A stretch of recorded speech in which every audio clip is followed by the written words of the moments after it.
very much. Yes, this talk will be in English, but you can ask me in German or interrupt me in German. You can also try to interrupt me in any other language if you try. I don't know if I can understand that. You can try. So, this talk is about why Agile isn't enough. Yeah, I mean, it was interesting actually when I was here before the keynote and people approached me already. Why is Agile not enough? So everybody asked me this. Many asked me this question already, but I always said, yeah, this is my talk, so please come to my talk. So I will hear that. So I apologize for everybody. So say no, I can't give you the answer right away. Just about myself, there's some personal information you can see there that I have done some research in the early 2000s already. I did my PhD thesis about organizational structures, agile software development and project management. So I have back then analyzed over 50,000 projects, done all the mathematics around it and tried to figure out why projects fail and things like that, or which organizational structures work well with agility and so on and so on. So this was in the early days of Agile actually. Of course, things changed a little bit, but some of the conclusions are still the same. And when I said some approached me outside, if you want to approach me later on and talk to me, please talk to me about cars, music, or comics. So I prefer that. No, seriously, you can talk about everything with me. Have you experienced something like that already? Some of you probably. Yes, I see some heads nodding, some hands going up. Yeah, me too. So it's still the same, you know, I'm in this business I'm in Agile now actually since the beginning. So the Agile Manifesto in 2001 was just the beginning to call this Agile, but everything else was there before. And, you know, it's still the same situation like 20, 30 years back. And if you look at that, and I'm really, I was excited because Uma in the keynote used pretty much the same, similar, you know, trend and counter-trend approach. So this is pretty much what I experienced in some enterprises. And this talk is a lot about the big companies, the big players, enterprise environments, and also some of my personal experiences with that. You know, it's a little bit of a case study, but not just, yeah, because I'm currently in the situation that I'm working with a huge international company, and I have the position, and now it's getting exciting really, I have the position as a program manager. Totally agile, right? So, but we'll see if that fits together. Teams optimize deliveries within their boundaries while the entire organization remains slow. Projects are successful by plan, but nobody's happy with it, and programs coordinate dependencies, but still the big picture stays blurry. This is something I experience every day. And one of the biggest takeaways for me from my job and all the other things I've did in the past is, at least this is my impression or my observation, we manage execution better than direction. Is this something, is that just me, or do you feel the same or similar? Yeah? No? Maybe? Could be? Yeah, we'll see. How this shows up in daily work, I mean, many initiatives, priorities changing frequently, decisions taking too long, or there are no decisions at all, people cannot or will not take responsibility, accountability, and local optimization beats global optimization, or global outcomes. This is something I can also observe every day, especially in this program I'm working in currently, and this program covers 4 big projects, and they're really international projects. So one is focused on Europe, the other one is worldwide, and so on. I have signed an NDA, so I can work. Yeah, like I said, what did I signed an NDA, but I don't give too much away if I tell you one of these projects had its deadline 4 years in the past. That's when I took it over. So I'm not 4 years in the past, but now, and that was the situation. So this is what I'm talking about. You know? Typically, the responses to what you saw before is we introduce new frameworks, we introduce new roles, new tools, more coordination meetings, yada, yada, yada. I think you have all seen that. What an out... Do I need to use the microphone? Okay. One of the outcomes, or not just one, summary of outcomes in my PhD thesis was, when I did the analysis and all this mathematics or statistical mathematics around it, was that projects fail mainly because of vendor problems, unrealistic schedules, inadequate or misunderstood requirements, missing executive commitment, or low team motivation. Yeah. For me, it's still symptoms. That's still not root causes. Even if we have executive commitment, or if we have the biggest team motivation, or if we have the most realistic schedules and so on, there is still some, there might be still some problems. So, I said it's a little bit of a case study. This is the program I am currently in. This is some of the other ones, two of my past, the finance area, telecommunications. The automotive one is a global program, multiple plants worldwide, etc. Effects are delays, firefighting, escalation loops, etc. So these are the effects you can see. One of my past case study, or my past project we have worked in, is we had these agile teams delivering. There was safe in place. Plannings happened with 100, 200, 300 people in rooms or virtual rooms, wherever. Okay, that's an interesting talk today. We're talking about agility, right? So it's technically agility now. It's the best kind of agility. Yeah, absolutely. So thanks for helping with that. Is it now working? 1, 2, 1, 2. Yes, thank you. Awesome. Yeah, even delivery happened faster, but not better, whatever better means. Yeah, in the finance area, it was really interesting because there was a very strong governance, many KPIs introduced and so on, but still this slow decision making because not just one person had to make a decision. It has to be a committee or a steering group or 5 different levels of decision, etc. You know what I mean, right? So this is what I experienced in the past, what I worked in, and they of course tried all the different kinds of solutions with Scrum, OKRs, more governance, better tools, etc. Blah blah blah. Yeah. And of course there were some improvements. They did something better, but there was one problem. There was no alignment of the whole, of the entire thing, right? Whatever it was, whether it was a program or project, product development.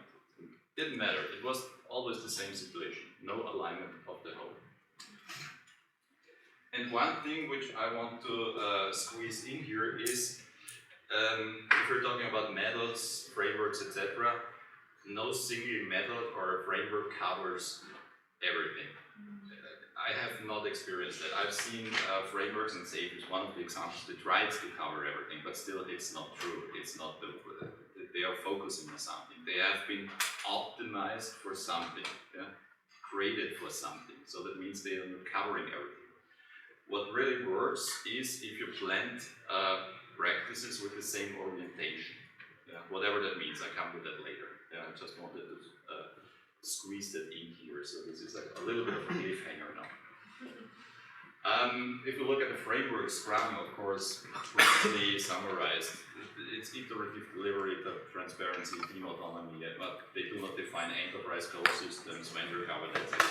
So they don't cover that.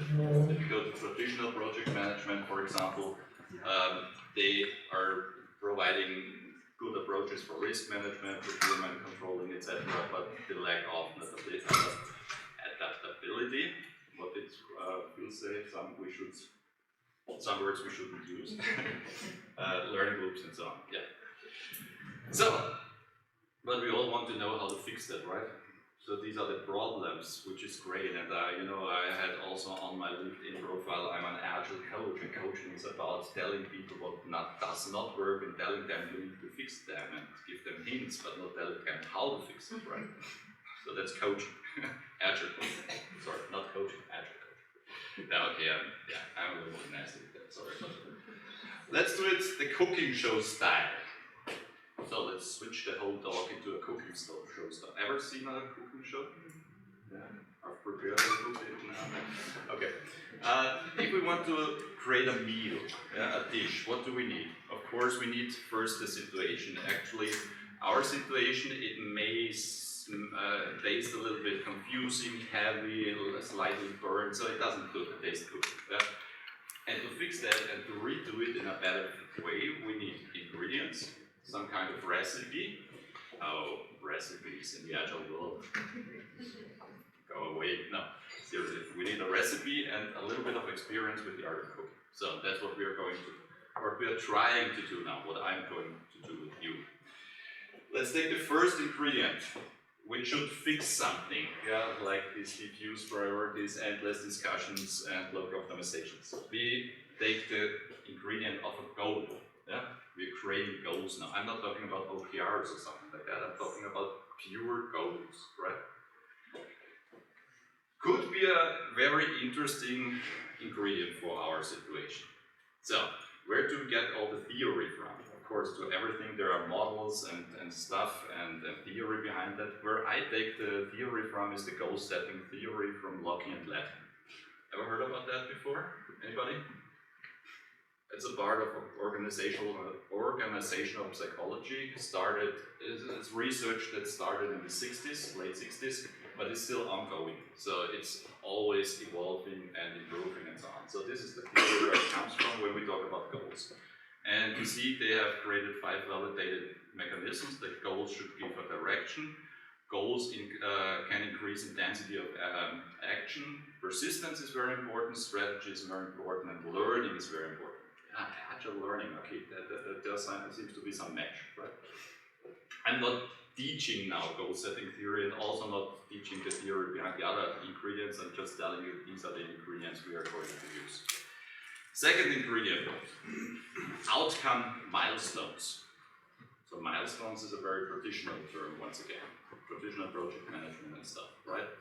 But outcome milestones. Task-driven, that should fix task-driven reporting, phase progress, or different interpretations of time. Where do we take this from? Any suggestions? Sorry? User stories. User stories. No? Any other suggestions? You're all in the Agile community, come on. I said already no to user stories. I know my next answer will be also no. The next recommendation. Now, we take that from something really not very many people know. There is a method, or it's not even a method, there is something which was created in the 80s by some Norwegian guys, professors at universities and so on. And they created something which is called goal-directed project management.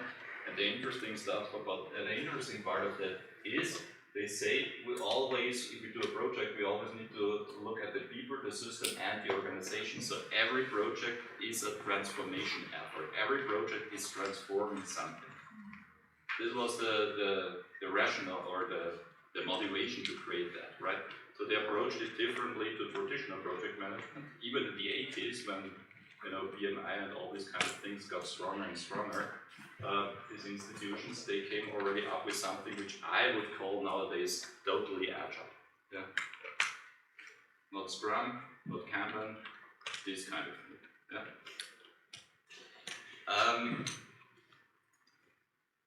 Organizational viability. That should fix the political conflicts, the slow decisions, and the agile islands in rigid systems. So where can we get something like that from? What is organizational viability? What does viability mean? Anyone knows that word? Matrix. That's organizational structure, yeah. But viability means that an organization can. Resilience is a very modern word that's often used in this context, right? So an organization can survive, an organization can exist like an organization, and everybody in the organization can interact with each other and so on. That's all covered in organizational viability. And there's a very interesting approach it was formalized in the 70s, but the origins are from the 50s actually. Has not only to do with organizations, because that was also done with the leaders of Chile, so this has also to do with politics, and Stafford Beer, back in the 70s, thought, okay, what if we compare organizations to organisms? Yeah, human body, human organism, or the human organism. Are they the same mechanisms? Are there similar mechanisms and so on? So how does that work? You know, the nervous system is transporting information through the organization. The brain is steering and controlling it, and so on and so on. So he did exactly that in one of his books, The Brain of the Firm. Yeah? He created the viable system model and said, okay, in every organization we have 5 different systems. The operational system, so value creating units like teams, plants, departments, and so on. We have a coordination system that stabilizes the interaction between them. We have then the control system, also some audit channels maybe, an intelligence system that looks outward into the future, so strategic thinking towards the future, innovation, etc., kind of things. And policy system defines identity, values, and overall direction. You know, talking in the 70s about values, you know, which was created in the 50s. Agile made it more popular, but these are very much origins of all of that we are talking about under the umbrella term of agility nowadays. And the very interesting thing for me is, in the viable system model, it says, if you look at the organization, then zoom into a department maybe, and then zoom into in a team, we have always the same systems. This is recursive, this is recursion, right? We have all 5 systems in the organization, we have all 5 systems in the department, and we have all 5 systems in the teams. So this is the logic behind that, yeah? It's not changing, it's smaller of course, not less complex, but it's still the same systems. So we take that for organizational viability. Then, flow. What comes to your mind if you hear flow?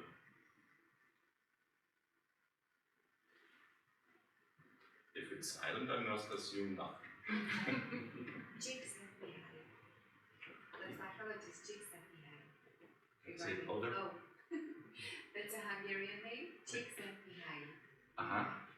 About the flow when you are really inside something, focusing and gathering more energy than losing, and then time flies. Focus. Yeah, focus. Yeah, also, yeah, interesting. Thank you very much. With flow, we want to fix permanent lateness, overloaded teams, illusory plans, you know, these schedules nobody can realistically really achieve somehow. So this is what we want to, where we want to use flow for that.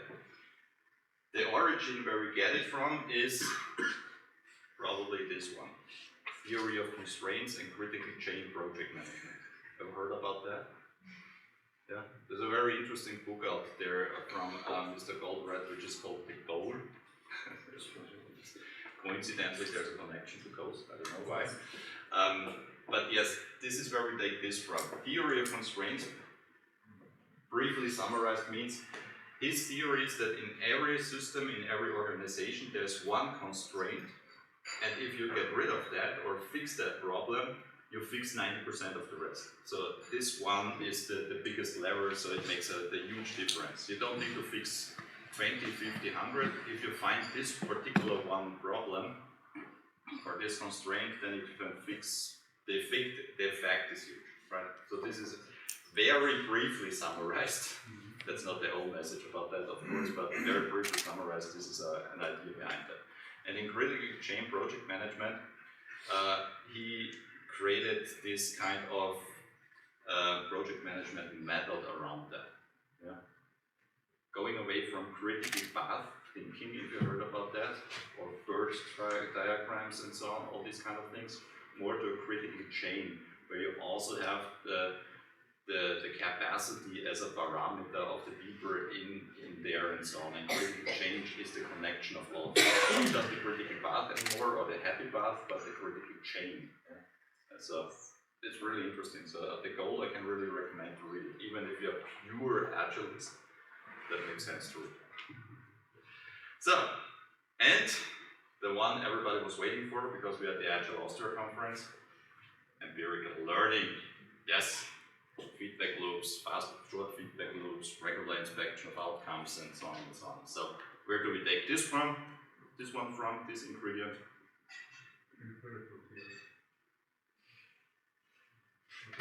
Yeah, I think that's the obvious one. So it's agility pretty much. So,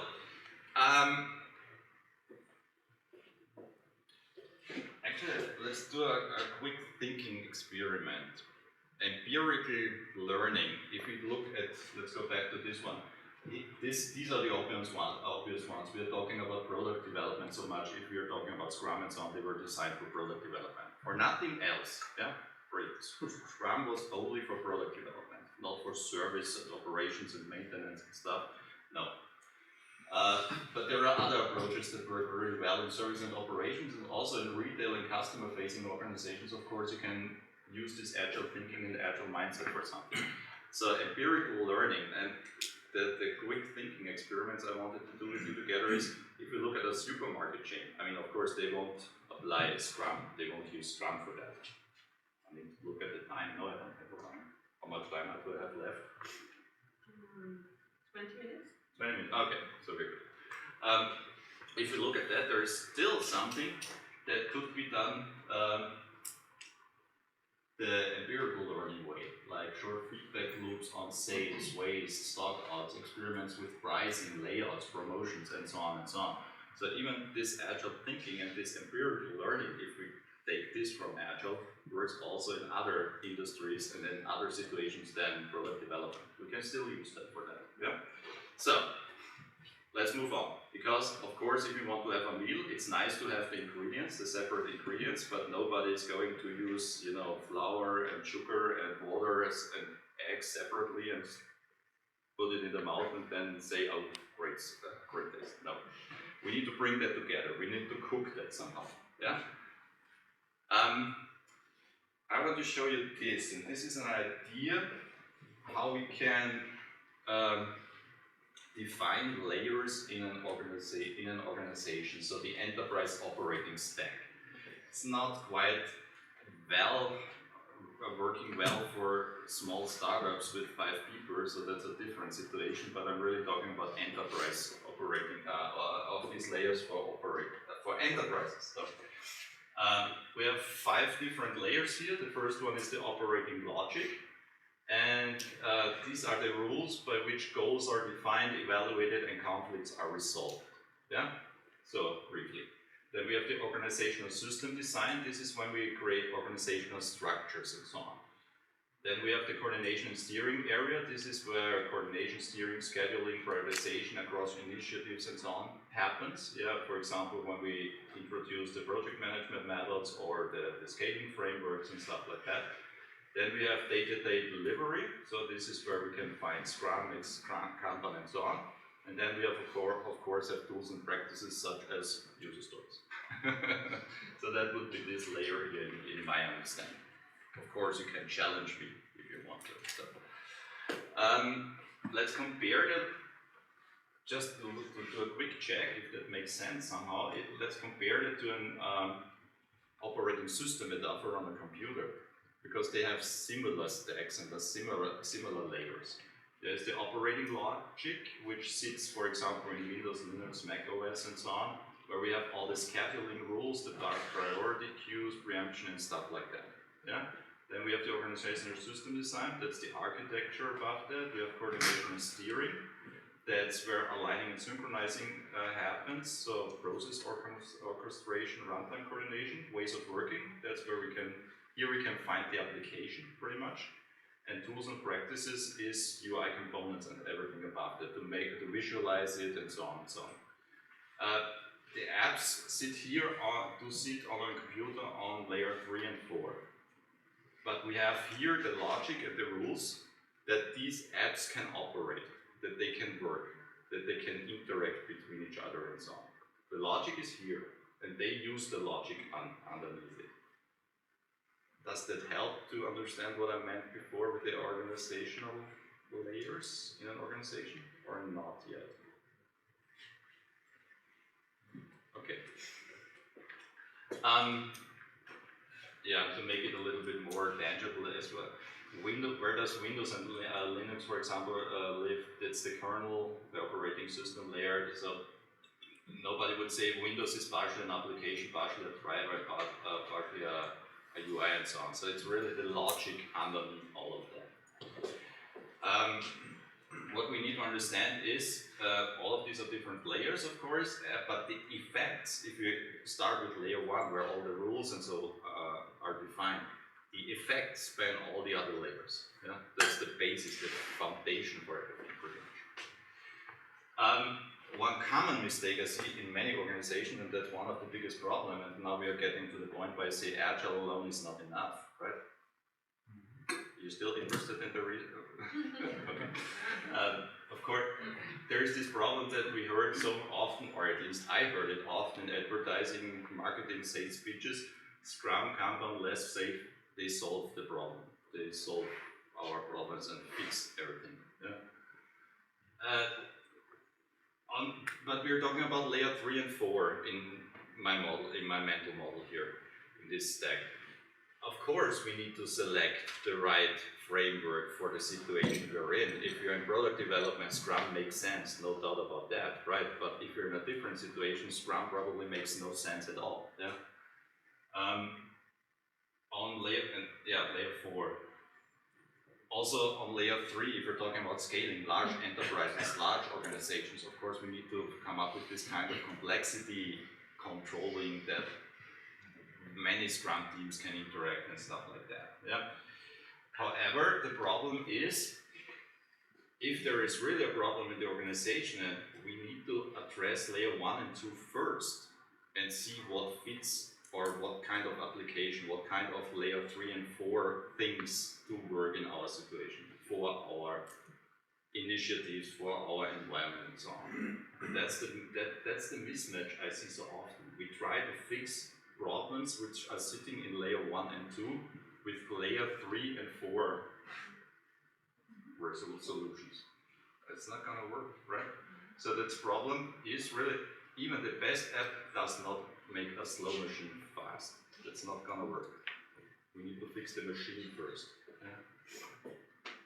If we jump into steering a little bit and match that to the layer approach, at layer 1 we need to decide why are we doing this as all goals directions. At layer 2 is who decides what and how are conflicts resolved. So we don't have that in Scrum, for example.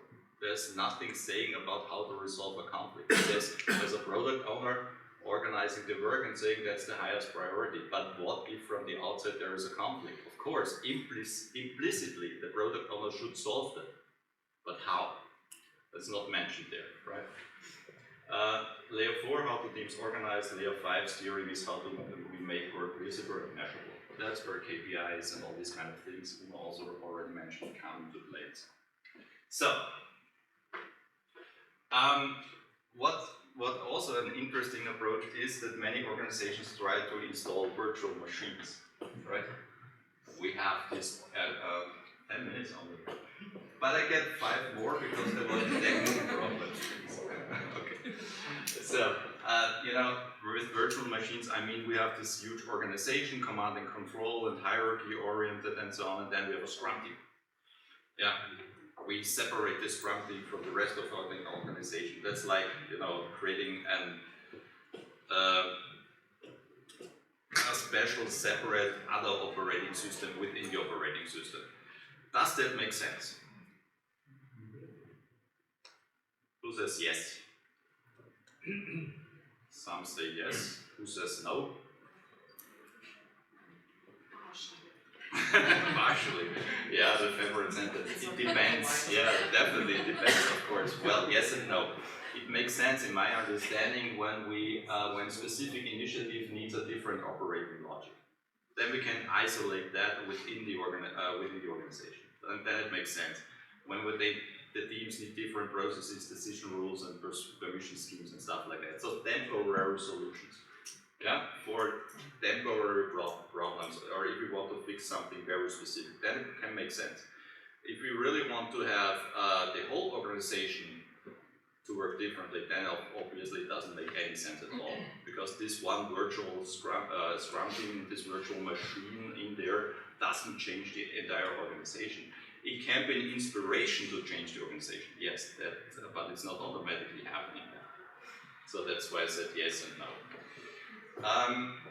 In computer language, you can increase speed temporarily with virtual machines. You can even build container-based organizations if you like.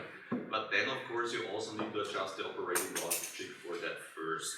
Otherwise, once again, it's not going to happen. It's not going to make them change. It doesn't make any sense. Yeah, virtual machines can isolate problems, but they cannot replace a coherent operating system. So, back to cooking. We had the goals, the outcomes, the viable structures, the flow, and the learning as ingredients. Yeah. Let's create a kind of model. That's a thought experiment. Let's create something which is more a goal-directed organizational model, right? This is a synthesis of what we had before of the ingredients. So that means the goal-setting theory, the goal-directed project management, and so on. You can read it there. Agile frameworks, if we talk about that, Scrum, Kanban, Extreme Programming, etc., they are applications, layer 3 and layer 4. We are not trying to replace them, but we're trying to give them the operating logic so that they can really work well. And this is what's underneath it. Yeah? And that should be then probably something like this goal-directed organizational model. I jump over that. The core principles of that would be goals before methods, outcomes before activities, system before local optimization, flow before utilization, and learning before prediction. Yeah. Sounds a bit like the Agile manifesto. We can say it's a goal-directed manifesto. I'm not saying that. I just say we could say that. And the operating logic relies on the psychology, the endeavor, the organization, and the delivery. So we have also these aspects coming into play now. We want individual and team goal commitment, we want outcome milestones in goal alignment, we want viability, governance, and we want the flow and the learning cycles. And like I said, we can take that from the ingredients we have already. So all of that is there. There's a chance that this really starts to making sense now. Like I said, it's not another application, but it's the operating logic, all the rules, or for example, if conflicts exist or if decisions need to be made, it's the rules about that, how to do it. Yeah? So it provides for everything that's above that then, for example, Scrum, Kanban, XP or something else, even traditional project management, the logic that it really can work. When people look back at the cases which I showed you before, so the program I'm currently in or the ones from my past, so automotive industry, telecommunications, finance, very different industries by the way. So with different requirements how to run an organization. But there's one thing that was always the same. We had the same problems, we had competing goals, we had local optimization, we had overloaded coordination and delivery success without system improvement. So the key observation for me was the real problem was not execution speed or something. The problem was missing goal coherence across the levers and across the layers. Yeah, and that's, in my understanding, what really could fix many of these problems, which are, in my understanding, nowadays symptoms, not really the problems. The root cause, or we go back to the theory of constraint, is one problem we should fix is really the alignment or the consistency across goals. So if we zoom into a team and say, for this team we have this goal, or even individual goals, you know, people have every day their employee conversation with the superiors, they have goals, personal goals and so on. Each goal should be in sync with the other ones, and each goal should pay into the other goals. So if you get at least this kind of goal coherence, and if they are not coherent, how to resolve this problem, this conflict, if you have this logic in place, then probably really fix all the other problems we might have in the organization. Maybe not all of them, so that the coffee tastes bad, I don't know if it fixes that, but at least all which are related to operate. Yeah? To operate, to run the companies, the organizations. That's why I said Agile alone is not enough. We need a little bit more than that, and that starts with this operating logic, in my understanding. Thank you very much.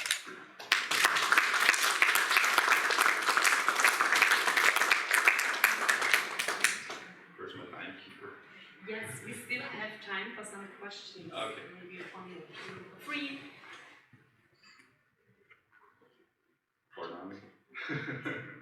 One small question. Can we maybe take it a little bit further? Sure. Sorry. Ah, sorry. Please do. Hi, thank you very much. Can we maybe take it a little bit further and think about the private goals also? Yeah. For each employer or for each work? Yes. Actually, in this program I'm in currently, I have this private goal conflict frequently now. People are telling me they have this private goal so that they get the bonus by the end of the year, and they tell me I need to deliver this or I need to come up with something like that and so on. And I say to them, actually, it's not gonna happen because the priorities, the global priorities, are different. You won't get the support for that, but they are pulling in this direction, of course, because they want to get their bonus.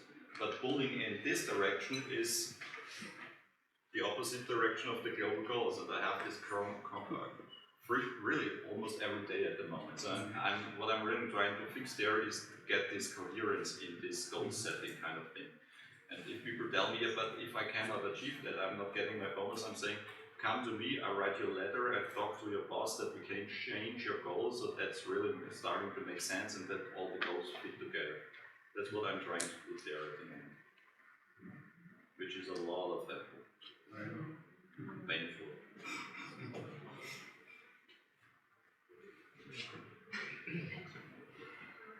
Thank you. Sorry, no, my question would be, I mean, you get thrown at to solve the problem on level 3 and 4, but how do you approach that the problem is higher and how do you solve that or get the attention for the problem on level 1 and 2? Yeah, maybe that's a person, that's me, but I just do it. I go to these people who can make the decisions, you know. For example, in this automotive industry, in this organization, they are now called vice presidents. So there's one vice president for Europe, one vice president for North America, one vice president for Asia. And if people are telling me that's not happening, that's not working, then these are the people I address this problem to. I try to get their attention at least.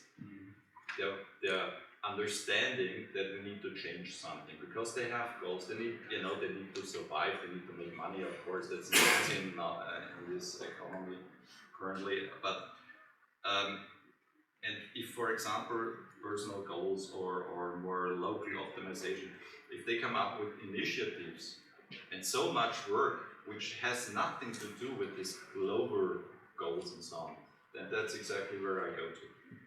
I need to address this to the right people. That's my solution. Don't be afraid, just because they are vice presidents and they are important people and on TV, I don't care. I need them. Just for information, the remote people can also write down a question in the chat, and in the meantime, we will maybe can answer another question. If there is another one. If there is another one, otherwise we will check the chat. No reaction. No.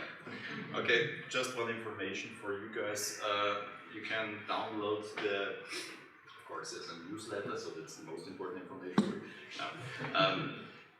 You can download the slides, and we have also backup slides because something may sound like something else. And I've also added to the slide deck, which I didn't show in the talk, that you can compare to what's the operating logic for OKR or compared to OKR, so the scaling frameworks and so on. So also resource management, team topologies, org topologies. I've created some more information if you'd like to have a look at that. And of course, if you have questions afterwards, feel free to approach me and contact me. So there's also my contact information somewhere in there. Here it is. Thank you very much. Have a great remaining Agile Austria conference and hope to see you at the meeting tonight.